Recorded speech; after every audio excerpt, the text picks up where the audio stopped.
And last week we had some hellacious winds, probably the windiest I've seen it since I've been in the cabin. And it was blowing from the south, and that window was whistling like crazy. Wasn't continual, but every time there'd be a major gust, I could hear it sound like a car horn outside coming in through that window. And even with that, and the wind blowing like crazy, never noticed any draft in here. It never felt cold, never got chilly. In the morning when I wake up on the cold nights, it has been down to about 32 or so for several nights. First thing I do is I look at that thermometer thing there. And even with it saying 32 outside, on that thermometer, this one inside says 52. So it stays about 20 degrees warmer in here than it is outside. And it never did that when I was in the RV. If it was 32 outside, I'd be lucky if it stayed up to 33 degrees inside the RV. So it's nice that I have that additional 20 degrees to start working with in the morning. And that little heater is doing a very good job of warming me up. For the first couple minutes, I'll stand right in front of it with that little fan blowing right on me. That feels so nice, let me tell you. That's the way to start the day, with the heater blowing right on you. Then it warms it up in here quick. It only runs about an hour and a half. An hour and a half to 2 hours a day. And then I don't need it anymore.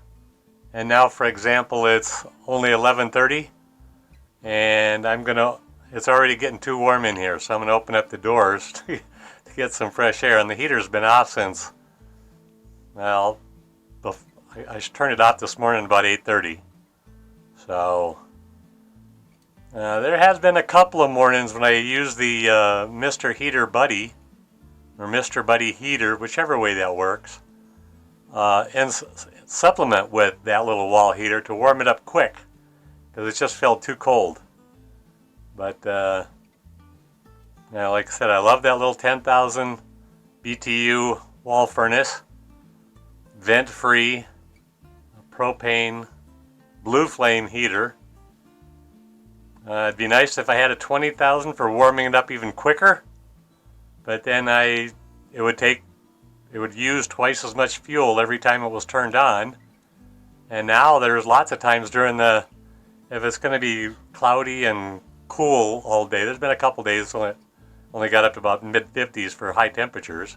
So I can turn that thing on low, and it turns on for a few minutes, and then turns off for a few minutes, turns on for a few minutes, turns off for a few minutes. So having a thermostat on one of those things is the best way to go. So, alright, enough for the weather report.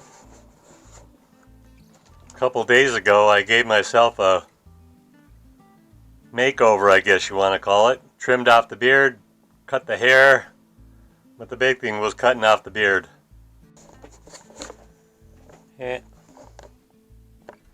And for those of you that have been with me for a while, you may remember last January, I believe it was about the 12th or 13th, that I introduced you to her, but she showed up on January 10th, 2020. That's my little Remy. So her rebirth day is coming here in the next couple days. January 10th, which I think is Sunday. So, but she's very happy, very content. I'm very glad she showed up here and chose me to be her new guardian. Just little Remy, yes. Yes, that's a good Remy. Yes, you're such a good Remy. Such a good Remy, yeah. Ruger's been loving having her around. He gets exhausted. It's funny watching these two first thing in the morning, because they just start running around the moment I let them outside. They slept inside because it was cold, they just start running around and chasing each other and just constantly like me and my bigger sister did when we were growing up, constantly chasing each other around.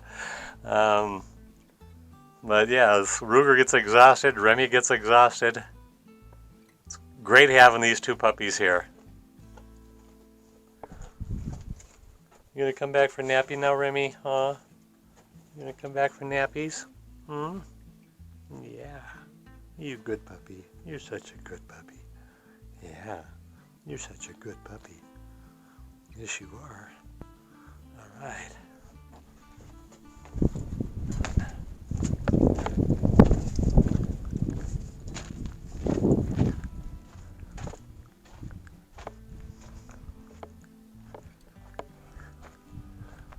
And now I'm in the process of pricing water tanks for here.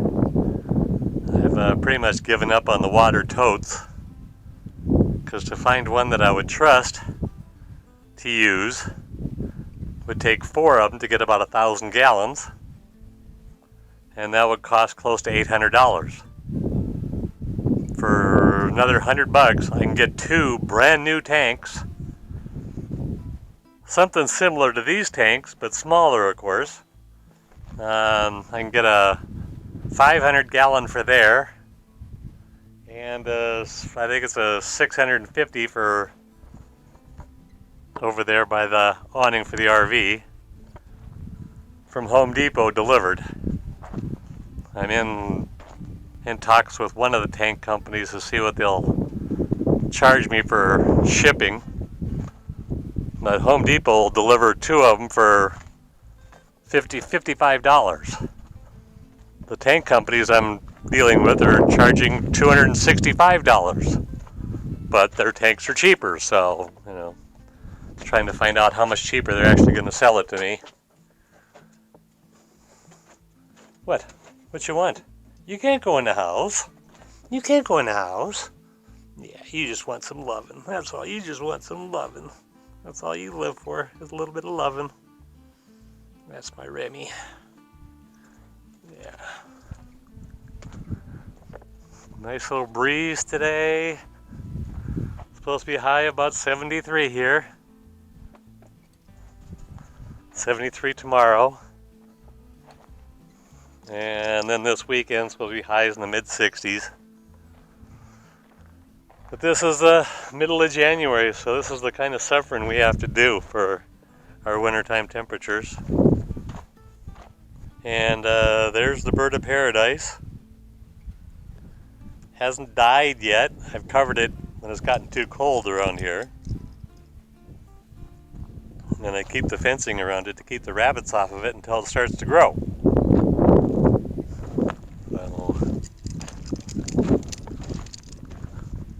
And there's the saguaro. It's still looking healthy. I've been covering that up every night too. This is the plant that's worrying me. My little Joshua tree. The whole thing has turned brown. It only has a little bit of green.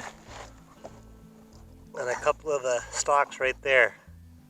So I don't know if there's any life left in it. Just gotta wait till springtime, I guess, to find out what happens with that. And if it dies, I'll just have to get a hold of my buddy and ask him to sell me one this time. He doesn't need to give it to me, just sell it to me. So I still want to grow a Joshua tree, even though I'll probably never see it develop arms. So, but that's life in the cabin. Still loving it.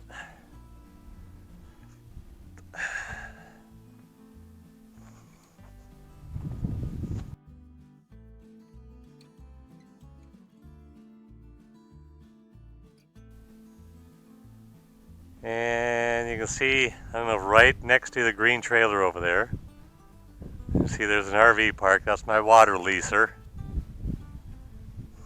I don't think he's there today, but he doesn't have a vehicle for getting around. So I called a taxi to take him into town. Again, I don't know if he's come back yet. I haven't heard from him, so I don't think he's come back yet.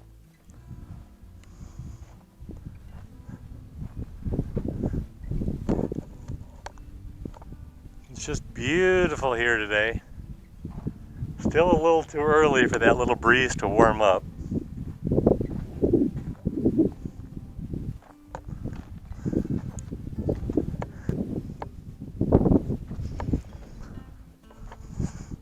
Filled up the garbage can with water that's what I use for watering the puppies. Takes 20 gallons and that holds water beautifully. Doesn't collapse or tip over or whatever. I wasn't 100% positive about that until I tried it. Yeah, it holds water beautifully. It's full right now. So, just another beautiful day in January. Like I said, it's Remy's rebirth day on January 10th. So it'll be her first year of being here. She showed up last year and started chewing up all the cushions on my patio chairs. So she's been a very good puppy though, other than that. Say hi, Remy. Say hi, Remy. Are you a good puppy? Are you a good puppy? Yes. You're such a good puppy. You just want loving. That's all you want. Just somebody to touch you all day, 24 hours a day, 7 days a week, and you'd be happy. Yeah. Good puppy. Yeah. Yeah. Good puppy. Yeah. Well, you want some bellies now, huh? Yeah.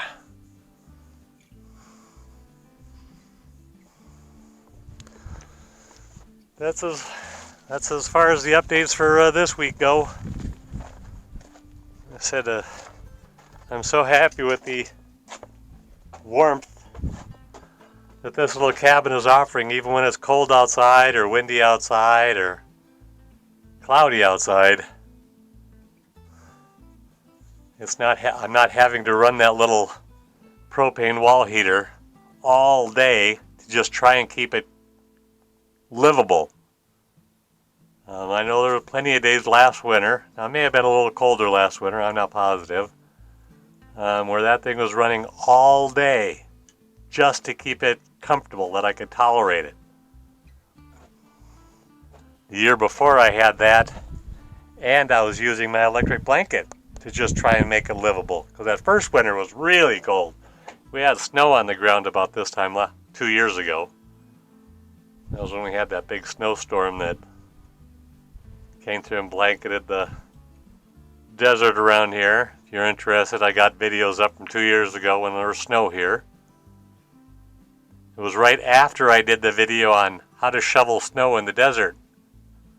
I don't know if any of you remember that, but I said the main thing you got to do to shovel snow in the desert, know where the shovel is, sit down and imbibe in your vice. Keep an eye on the shovel. If it snows, just wait for it to melt. You don't need to shovel it. Alright,